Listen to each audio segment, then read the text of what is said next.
¿Qué pasa con ese cítrico que yo quiero plantar en julio, en agosto? Lo voy a plantar en el momento donde lo puede afectar más una helada. Y el cítrico, la helada, la gambetea, pero no es su fuerte. Entonces, ¿qué hago? Espero que pase, como ahora, que ya estamos, octubre, puede ocurrir una helada, pero no es lo común. Entonces, esperamos un poco más. ¿Por qué? Porque la planta necesita un aire más cálido para empezar a generar raíces nuevas. Entonces, tengan en cuenta que cuando plantamos algo nuevo, bien, aunque venga en un envase, tiene unas raíces limitadas. Por eso yo tengo que regar bastante al principio. Después, cuando empieza a extender sus raíces en el material, en el sustrato que nosotros colocamos, la planta empieza a asegurarse su futuro. El primer tiempo, aunque la hayamos sacado del envase, va a estar en la tierra, pero a lo mejor por un mes y medio, va a seguir siendo el pan de tierra que tenía, ¿eh? No se va a extender mucho más. Después de un tiempo sí se va a extender y se va a ir asegurando. Pero el primer tiempo está limitado. Entonces, yo el primer tiempo lo hago coincidir con las peores condiciones, que podría ser falta de agua o una helada en el caso de una planta que necesita una temperatura mejor, el éxito que puedo tener es menor, y va a haber muchos casos de fallo. Bueno, eso con respecto a cómo vienen los elementos. La plantación de cualquier arbusto, si ustedes tienen que prever cómo se va a plantar, se planta como cualquier árbol, Únicamente podemos tener como diferencia que si el arbusto no es de un tamaño muy grande, puede venir con un envase más chico que lo que viene normalmente para un árbol. Entonces, el pozo que yo tengo que hacer para plantarlo no va a ser tan profundo como un árbol. Pero salvo ese detalle, y siempre depende del tamaño del pan de tierra que tenga, lo demás es todo igual. Espacio generoso alrededor y un poco abajo para poner tierra de buena calidad, si hace falta. Acá en la zona normalmente la tierra de buena calidad es la misma que usamos todos los días, salvo en algún lugar donde por alguna construcción puede haber restos de escombro o un rincón donde hubo algo que modificó. Pero si estamos hablando de las condiciones de suelo normales para la zona esta, son muy buenas.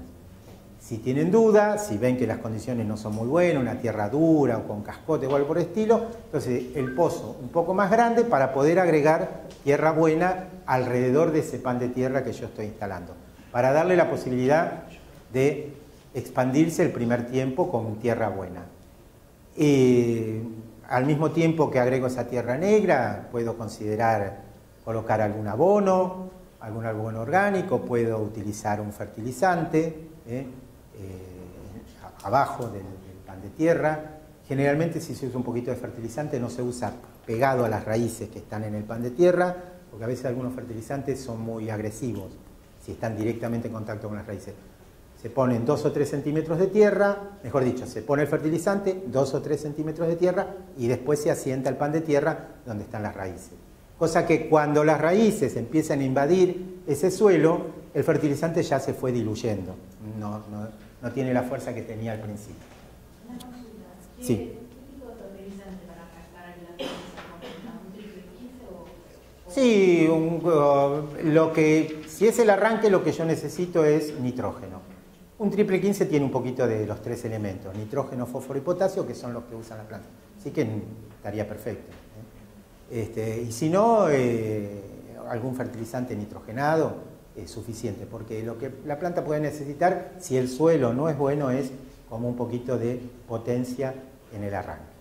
Bueno, y después depende del tamaño de la planta que tengamos, como en el caso de los árboles, puede hacer falta un tutor, colocar un palo y atarlo para que no se mueva, porque el movimiento de la planta, sobre todo si no es un espacio grande donde no lo podemos controlar mucho, el movimiento significa que nunca las raíces van a extenderse, porque la planta se mueve con su pan de tierra incluido, días de viento fuerte, entonces cuanto más firme está, mejor.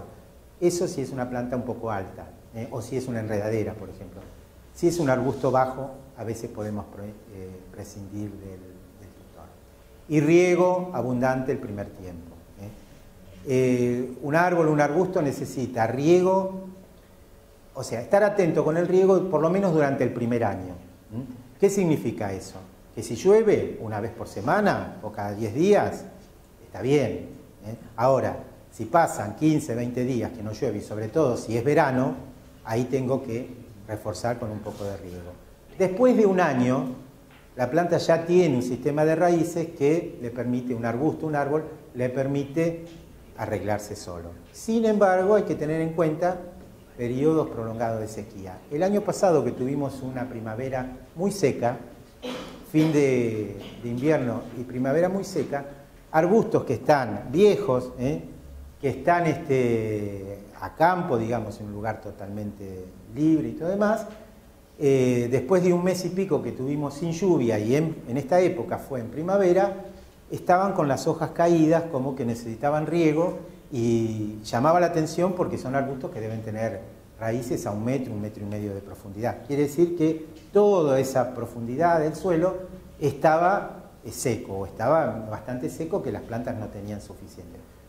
El que está un poquito habituado a tratar con plantas, ve una planta y sabe si le falta riego. Pero bueno, hay que estar el ojo un poco acostumbrado. Y el primer tiempo, siempre, pero el primer tiempo sobre todo, hay que tener mucho cuidado con las hormigas. Porque cuando plantamos una planta nueva, que no tiene un sistema potente de raíces todavía, y la atacan las hormigas una vez, brota y la vuelven a atacar, brota y la vuelven a atacar, seguramente una cuarta vez no brota, porque es como que la planta agotó sus posibilidades, porque todavía no tiene potencia como para volver a iniciar una nueva brotación. Cada brotación le significa un esfuerzo importante a la planta de nutrientes. Como no tiene raíces que profundicen mucho en busca de nutrientes, sino que muchas veces está limitado bastante a ese pan de tierra que nosotros colocamos, entonces muchas veces ahí hay fracaso. Por supuesto hay plantas que son más sensibles pero el tema de las hormigas sobre todo es importante. Con respecto a poda, naturalmente si elegimos bien las especies que vamos a plantar, no tendríamos que hacer poda, porque si plantamos un arbusto que calculamos que va a medir 2 metros de altura, va a ocupar el espacio suficiente como para su desarrollo, o también en lo que tiene que ver con su desarrollo lateral. Pero a veces la planta se escapa en algún sentido. ¿Por qué? Porque, por ejemplo, tiene más sombra de un lado que del otro, o está contra una pared, entonces su crecimiento no es todo alrededor, sino que crece hacia un solo lado.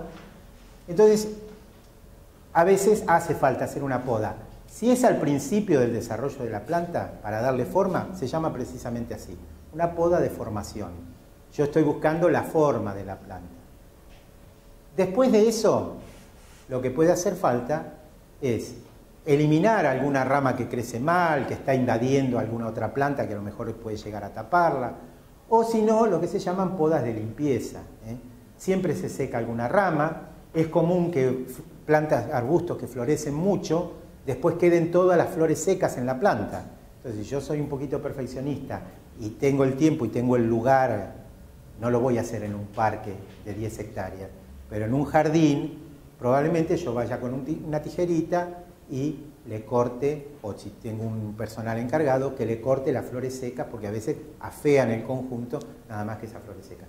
Pero eso es lo que se llama poda de mantenimiento o de limpieza, nada más, no haría falta otra cosa. Si sabemos elegir. Vamos a ver algunas fotos y les muestro algunas que están acá. Bueno, eso lo vimos el otro día, pero eso es un limpiatubos que yo les dije que lo estaban queriendo formar como un arbolito. En realidad es un arbusto, ahí ustedes ven que tiene varios tallos, y como ven, en este momento está dando estos brotes así que terminan siendo la flor. Es muy vistosa, es para un espacio grande, no lo pongan en un jardín chico porque es muy grande. Si no, ahí sí lo van a tener que podar. Y si lo podan, lo que pasa es que se pierde gran parte de la floración. Así que, pero para un espacio grande es muy lindo. Ese es un cotoneaster, yo les dije, viejo, Por acá tenía alguna ramita. Lo que más se caracteriza no es la flor, sino el fruto. Sí, había una ramita, está perdida por acá. Era finita, porque estaba brotando nuevo.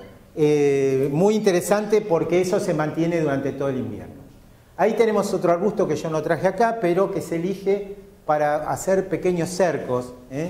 Se llama teucrio, tiene una floración azul, no demasiado relevante, pero sí tiene una coloración gris característica.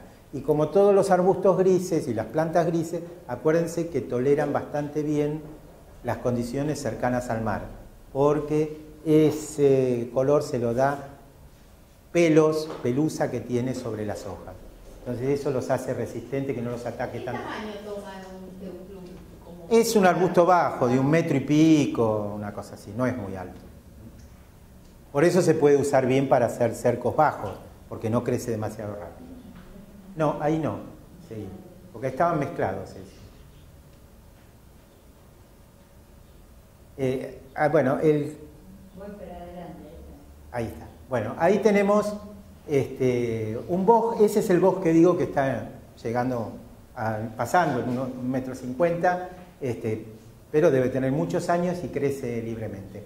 Lo de atrás es un viburnum que yo en una clase traje, que en esta época suele tener hojas que mueren, y las hojas que mueren se van poniendo amarillentas, rojizas, y las que brotan nuevas son bien verdes y brillosas, así que suele tener una mezcla de hojas. Por ahí se ve alguna medio rojiza, pero en ese caso depende de qué época se tomó. Eso probablemente sería más verano. El de atrás es el prunus, que yo lo nombré la semana pasada como un árbol. En realidad el prunus es un arbusto, ese prunus, que en los viveros lo conducen como un árbol con un solo tallo, le van podando sucesivamente hasta que llega un punto en que no brota más de abajo. O sea, agota las yemas que tiene en el transcurso del tronco que se le da y sigue creciendo como un árbol. Pero si ustedes lo dejan crecer libremente, probablemente esa planta se cortó por alguna razón, por accidente, el tallo principal. Entonces empieza a brotar de abajo y, como ven, tiene varios tallos. Ahí tenemos aquel verde grande, es un laurel rosa, que yo les dije que había que tener cuidado porque la hoja es tóxica, tiene ácido cianhídrico. De esas laurel rosa, que son muy grandes, tienen una muy linda floración, color blanco, color rosa, color violáceo. Y ahora en los últimos años aparecieron variedades nanas que llegan al 1,5 metros, que vienen con colores distintos, unos medios amarillento anaranjado, una cosa así, y también color rosa, variedades nanas. De esto mismo es un arbusto muy rústico, acá en la zona crece muy bien. Atrás, no, ahí atrás hay un arbusto gris que es una Buddleia, que yo traje una ramita por acá que se achicharró un poco, tiene un follaje característico gris y da unas flores parecido a estos, como conos así, de color lila y también blanco hay, pero es un arbusto grande, que incluso desarrolla unos tallos bastante gruesos para un espacio grande. Buddleia. Fíjense que después algunos están en unos dibujos que hay en las últimas hojas. Algunos de esos nombres están. Sol. Y a lo mejor no florece tampoco, o florece poco. Ah, sí, puede ser. Y hay que ver qué aroma. Ah, puede ser, no, es un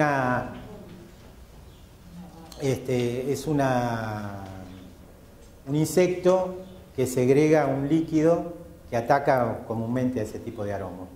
Y todos los años y produce como una lluvia. Y insecticida, porque es un insecto. También, sí. Pásalo. Bueno, el otro era un formio, que en realidad se usa como una planta arbustiva, en realidad es una planta herbácea. Ustedes ven que es como un yuyo grande. Acá no se ve mucho.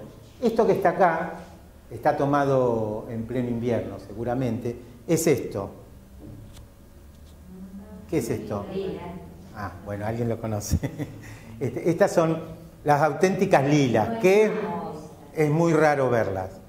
Y así en esa floración cumplida. Bueno, este arbustito está ahora prácticamente todo de este color espectacular. Lo de al lado, que está sin hoja en ese momento, con muy poca hoja, es una forsythia, era esa amarilla que yo traje la clase pasada.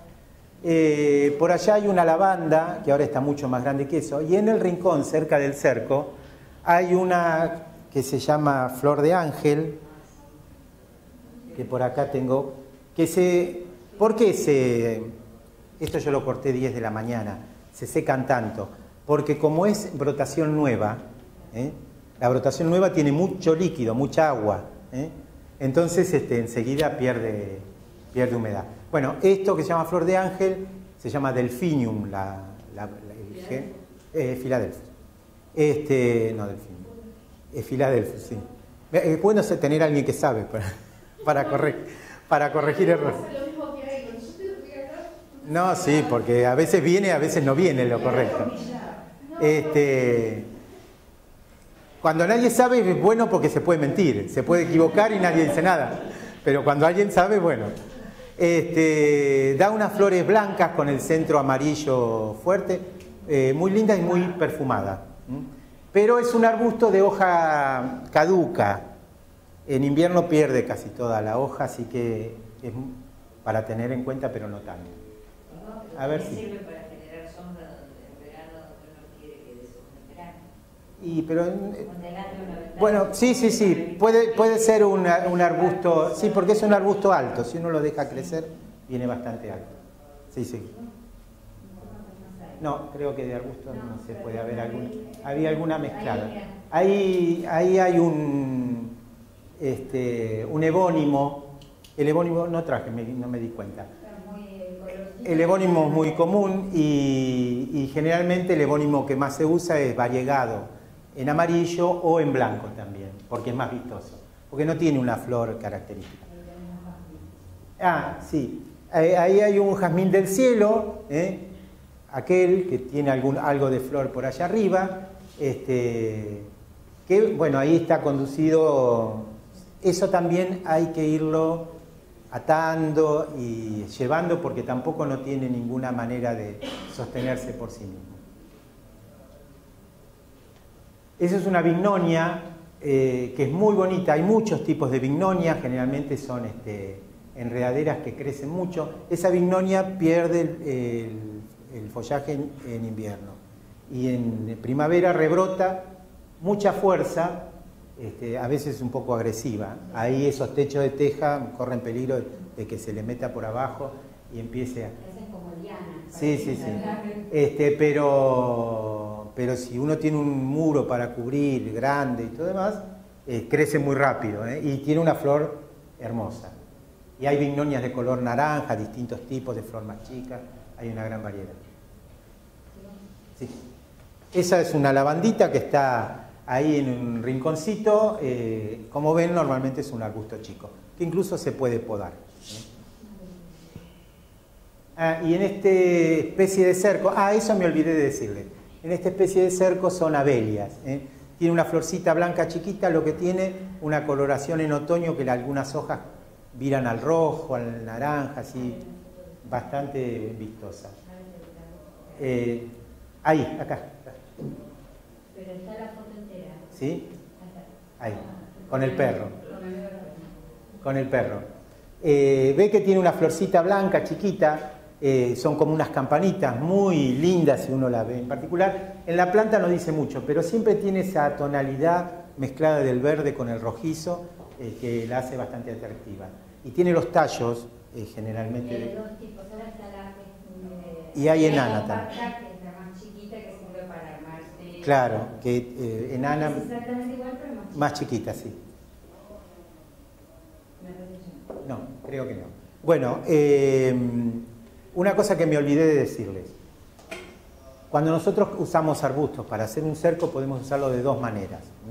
hacer un cerco de lo que conocemos tradicionalmente como un cerco, donde cada planta pierde la individualidad y forman una masa única, que normalmente lo podamos y le damos una forma, una altura, porque cuando hacemos eso lo hacemos por alguna función utilitaria, como dijimos antes, para tapar algo, para separar sectores o algo por el estilo. La otra posibilidad es hacer un cerco que puede tener también la función de tapar algo, pero eso es lo que se llama un cerco informal. Un cerco informal es una serie de plantas alineadas, no plantadas tan cerca, sino un poco más separadas, para que cada una pueda desarrollar su silueta propia. O sea, que a lo mejor se toquen las puntas de las ramas, pero que no se mezclen como un cerco único, como una estructura única.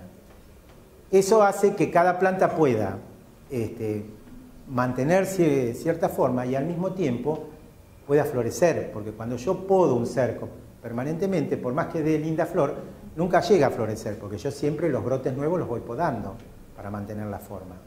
Entonces, lo que hago es plantar, en vez de plantar a 80 centímetros entre planta en planta, como podría ser un cerco común, lo planto a una distancia de 1,5 metros, depende del tamaño del arbusto, porque lo puedo hacer también con arbustos grandes. Y dejo que cada planta logre su forma y que esté una al lado de la otra, pero no mezclada. Y un cerco informal es más vistoso, porque puede tener floración, porque se puede ver mejor incluso si tiene se ponen plantas de hoja variegada. Y una posibilidad con un cerco informal es plantarlo con distintas especies. O sea, en vez de un cerco formal, que lo haríamos todo con un tipo solo de planta, usar 2 intercaladas o 3, buscando siempre que haya una cierta armonía entre los colores y de las flores y algo por el estilo. Y también hasta 3. Ahora, hacer un muestrario con 10 arbustos distintos uno al lado del otro ya no queda muy bien.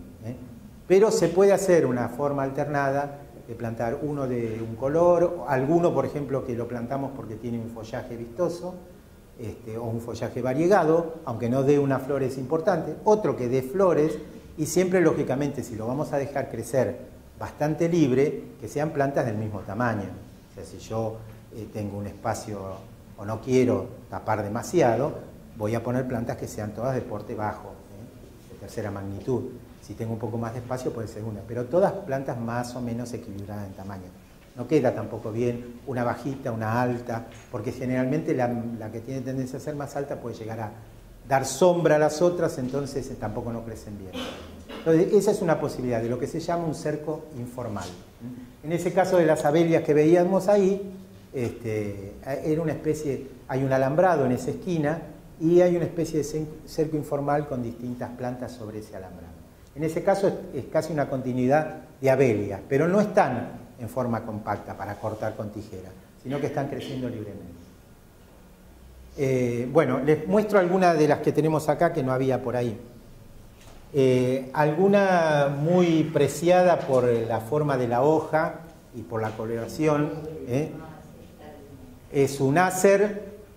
Los ácer pueden ser árboles o pueden ser arbustos. Este es un arbusto que lo corté de ahí del patio de atrás, que es muy bonito, y generalmente los ácer tienen una coloración otoñal destacada. Eso me olvidé también de decirles. En el caso de las plantas de follaje caduco, muchas veces las elegimos, aunque no tengan en el invierno follaje, por el follaje otoñal, por el color que pueden tener las hojas antes de caer. Y puede ser el caso de los ácer. Generalmente tienen colores amarillentos, en algunos casos rojizos, igual que los árboles de la familia. Bueno, otro que acá no es muy común porque lo suele afectar un poco el frío. Este es un ligustro. Acá abajo tiene hojas más oscuras, más comunes del ligustro. Pero en realidad la planta tiene hoja variegada. Esta planta estaba creciendo a la sombra de un árbol. Por lo tanto, en principio era con mucho amarillo, más que acá. Después, como crecía la sombra, se fue tornando totalmente verde. Se cortó ese árbol, porque era un árbol viejo que tenía ramas que se caían. Se cortó ese árbol, entonces ahora la brotación nueva está viniendo con amarillo otra vez. Probablemente, a medida que transcurre el tiempo, más sol, más amarillo se va a poner.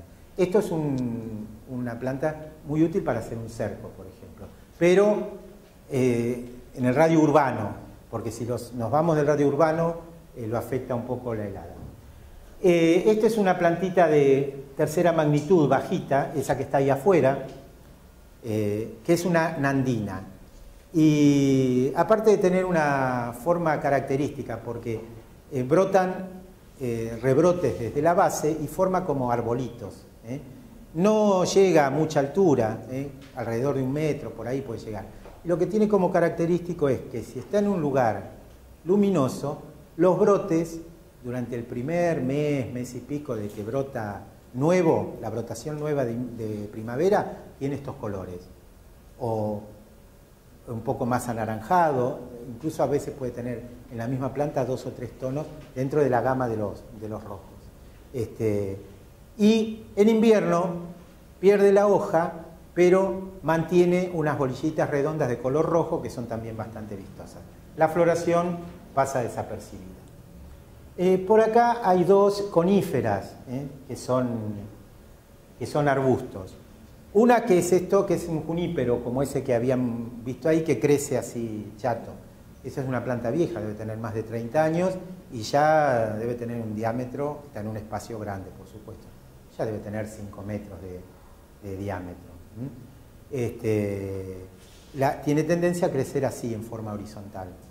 Antes se denominaba Juniperus horizontalis, ahora cambió el nombre, de horizontalis le han puesto otro, pero era bien buscado el nombre, porque crece así hacia los costados.